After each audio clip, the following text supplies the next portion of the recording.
तो बहुत बहुत स्वागत है मेरे प्यारे बच्चों अगली सीरीज में। और OLQs की लगातार मैं बात करूंगा और ऑफिशियल लाइक क्वालिटीज़, क्योंकि SSB के लिए अगर आप प्रिपेयर कर रहे हैं, I know the lot of candidate in this country they are preparing for the all commission entry 10+2 पे आप हैं तो आप NDA के लिए ट्राई करते हैं, आर्मी TS के लिए, नेवी TS के लिए। जहाँ इन चीज़ों के लिए आप ट्राई करते हैं, पहले फेज को आप क्लियर करते हैं तो सेकंड फेज की सबसे बड़ी इंपॉर्टेंस हो जाती है कि सर हमें SSB भी क्रैक करना है। तो मैंने एक सीरीज़ शुरू की है जिसमें लगातार OLQs को लेकर मैं बात कर रहा हूँ। पहला टॉपिक मेरा इफेक्टिव इंटेलिजेंस था, जिसका स्पेशल वीडियो आप सबने देखा और उसको प्यार भी दिया। आज इसी कड़ी में मैं फिर से अगले स्टेप पे बढ़ने वाला हूँ और next OLQ official like qualities को आज आपके सामने एक्सप्लेन करूँगा। इनको समझाने का उद्देश्य ये है कि बहुत ही आसान भाषा में जेन्युइन तरीके से मैं आपको समझाना चाहता हूँ कि आपसे एक इंसान के तौर पे, एक पर्सनैलिटी के तौर पे, एक कॉम्पिटिटर के तौर पे, और वाकई में अगर आप पैशनेट है डिफेंस फोर्सेस के लिए तो किन चीज़ों का आपको स्वयं से भी ध्यान रखना है। आई नो कि हम गाइडेंस लेते हैं, ट्रेनिंग लेते हैं, बट इन सब के बावजूद आपका स्वयं का भी इन्वॉल्वमेंट होना बहुत ज़रूरी है, क्योंकि अल्टीमेट टेस्ट आपकी पर्सनैलिटी का हो रहा है, किसी और पर्सनैलिटी का नहीं। और हर पर्सनैलिटी अपने आप में यूनिक है। तो इन OLQs के माध्यम से आपको देखना है एग्जैक्टली कि ये ऑफिशियल लाइक क्वालिटीज़ मेरे में है कि नहीं है, और नहीं है तो कैसे मुझे इस पर काम करना है और कैसे खुद को बेहतर बनाना है। तो चलिए सीरीज में आज फिर से तेज़ी के साथ आगे बढ़ते हैं और आपको बताते हैं नेक्स्ट ऑफिशियल लाइक क्वालिटीज़ के विषय में। तो बिल्कुल एक ही नारा है, do you have it in you. और एग्जैक्टली मुझे लगता है कि हर जेंटलमैन कैडेट से यही क्वेश्चन होता है कि do you have it in you. तो आपको यहाँ जवाब भी देना है कि yes I have it in me, but ये आंसर देने के लिए आपको बहुत रियल और बहुत ओरिजिनल होने की ज़रूरत है। जैसा कि आप जानते हैं कि पूरी 15 जब हम OLQs की बात करते हैं तो 15 OLQs को 4 हिस्सों में बांटा गया: organising and planning, social adjustment, social effectiveness and mental strength. तो बेसिकली हमने सबसे पहले सेगमेंट में शुरू किया ऑर्गेनाइजिंग एंड प्लानिंग, जिसमें मैंने इफेक्टिव इंटेलिजेंस को डिस्कस किया। आज इसी कड़ी में हम नेक्स्ट क्वालिटी की ओर बढ़ेंगे कि आखिर रीजनिंग एबिलिटी क्या है। और अभी तक अगर आपने इफेक्टिव इंटेलिजेंस का मेरा वीडियो नहीं देखा है तो प्लीज़ जाके देखिए, बिकॉज आपको रियली समझना ज़रूरी है कि इफेक्टिव इंटेलिजेंस के तहत किन चीज़ों की आवश्यकता होती है और आप में वो है कि नहीं है, और कैसे खुद को बेहतर बनाएं उस चीज़ के लिए।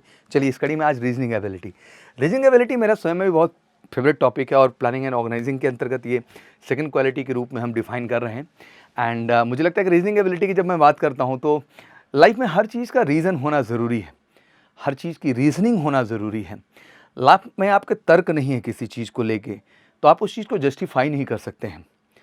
रीज़न और रीजनिंग दोनों ही बहुत ही महत्वपूर्ण होते हैं आपके जीवन में किसी भी लक्ष्य विशेष को भेदने के लिए या फिर उसको पाने के लिए। और रीजनिंग एबिलिटी उनमें से कहीं ना कहीं खास है। कहते हैं लाइफ में कुछ भी पाने के लिए आपके लाइफ का वाई क्लियर होना बहुत ज़रूरी है, और रीजनिंग एबिलिटी के ही दम पे आपके लाइफ में वाई आता है। अगर आपके लाइफ में वाई नहीं है ना तो कभी भी किसी चीज़ को आप हाउ नहीं कर सकते। आप हमेशा दूसरों से ही हाउ पूछते रहेंगे। बट मुझे लगता है आपके लाइफ का अगर क्यों क्लियर होता है तो लाइफ में कोई चीज़ कैसे आपको पाना है ये आपको रोक नहीं सकता है। तो आज क्यों को लेके ही यहाँ सवाल एंड जवाब है।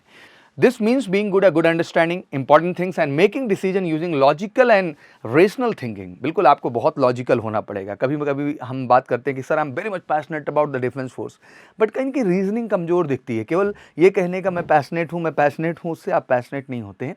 उस चीज़ की लॉजिक और उस चीज़ की रीजनिंग होना बहुत ज़रूरी है। It includes being open to new ideas, asking question to learn more, thinking logically and focusing on the main part of the problem.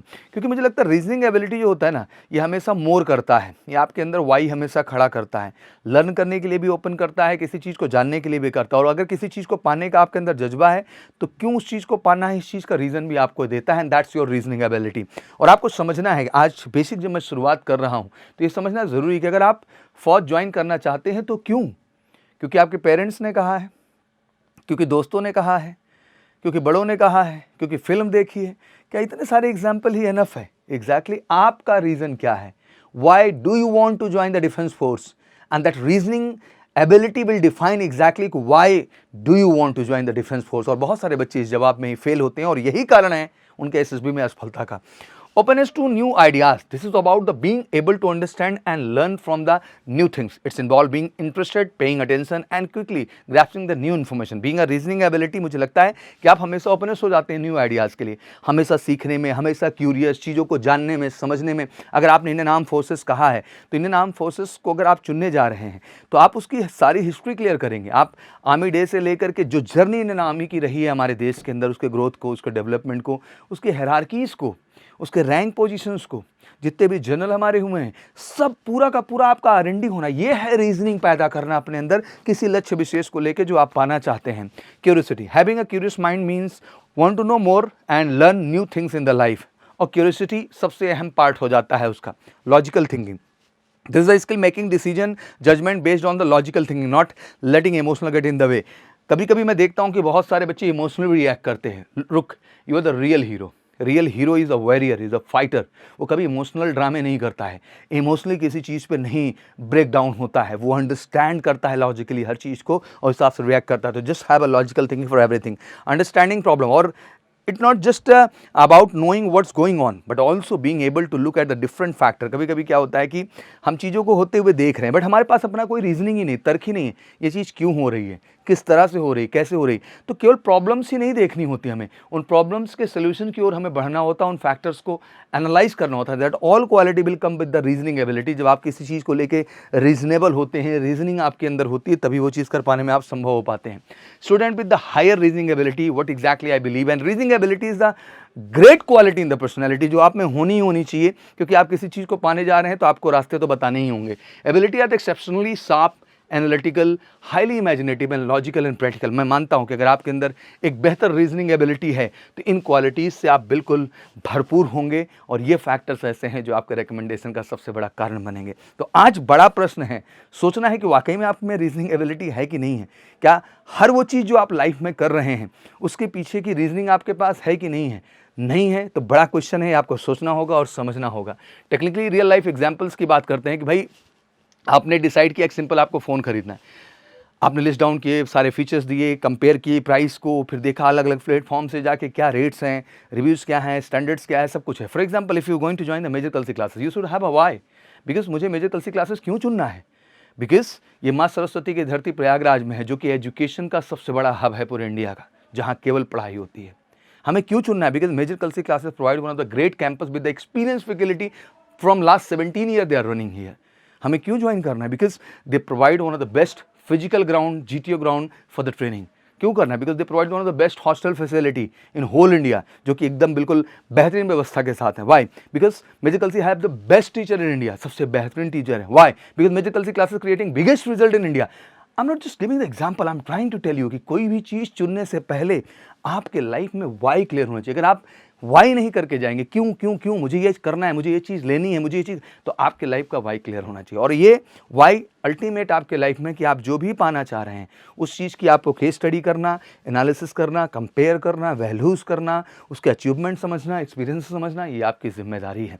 Logical होने की बात करूँ कि रीजनिंग स्किल्स हमारी कैसे चेक होती है इन द रियल वर्ल्ड में, कि फॉर एग्जाम्पल कि you get invited to family function but you have also an important school assignment to finish the requires reasoning since you must consider the two choices trying to balance family and with schooling. तो ये देखो, अब यही reasoning होगा। अब ऐसा नहीं होगा कि आप खट से काट दोगे एक चीज़, नहीं, वो तो इमोशनल ड्रामा हो गया। नहीं, फैमिली भी इनवाइट है, वो भी ज़रूरी है हिस्सा बनना, स्कूल असाइनमेंट्स हैं वो भी ज़रूरी है। दोनों के बीच आप कैसे बैलेंस बना के आंसर करते हो, that's call your reasoning ability and that's call officer like quality. अक्सर बच्चों को मैं देखता हूँ कि इमोशनल फूल होकर के सेंटीमेंट में जवाब दे, नहीं सर मैं पहले स्कूल असाइनमेंट करूँगा, ठीक है, that's not also bad, but ये क्वालिटी ऐसी नहीं कि आप फैमिली को बिल्कुल इग्नोर मार दिया, नहीं, उसको भी आप बैलेंस करेंगे, इसको भी बैलेंस करेंगे। आप 2 घंटे पहले काम करना शुरू कर देंगे, आप अपनी स्पोर्ट टाइम को थोड़ा सा उस दिन किल करेंगे, but you will balance the thing to manage both thing in the right way. That's called the reasoning ability, what exactly we are expecting you, जो हम आप में एक्सपेक्ट करते हैं। तो exactly this is the quality journey. तो आज मैं आशा करता हूँ कि रीजनिंग एबिलिटी को लेकर के आप बहुत गहराई से समझ पाए होंगे, और कोर यही कि बेटा किसी भी चीज़ को चुनने से पहले आपको देखना है why this, why this, why this, why this, why this. तो बिल्कुल आर्म फोर्सेस भी आपने चुनने का निर्णय लिया है, आर्मी नेवी एयर फोर्स, तो आपके लाइफ का वाई तो क्लियर होना चाहिए यार, कि आखिर क्यों चुनना है। और बिल्कुल कमेंट सेक्शन में चाहूँगा कि जोरदार तरीके से आप आर्मी नेवी एयर फोर्स किसी का भी हिस्सा बनना चाहते हैं, प्लीज़ कमेंट सेक्शन में मुझे ज़रूर बताइए दिल से बिल्कुल कि आप Indian army, Indian navy, Indian air force का हिस्सा क्यों बनना चाहते हैं। और एसएसबी के बेस्ट गाइडेंस के लिए आपको कभी नहीं घबराना है, ऑनलाइन या ऑफलाइन दोनों ही प्लेटफॉर्म पर एमकेसी की आपको बेस्ट टीम मिलेगी, जो एग्जैक्ट आपको उस तरह से डेवलप करेगी, गाइड करेगी जो एसएसबी के दृष्टिकोण से ज़रूरी है।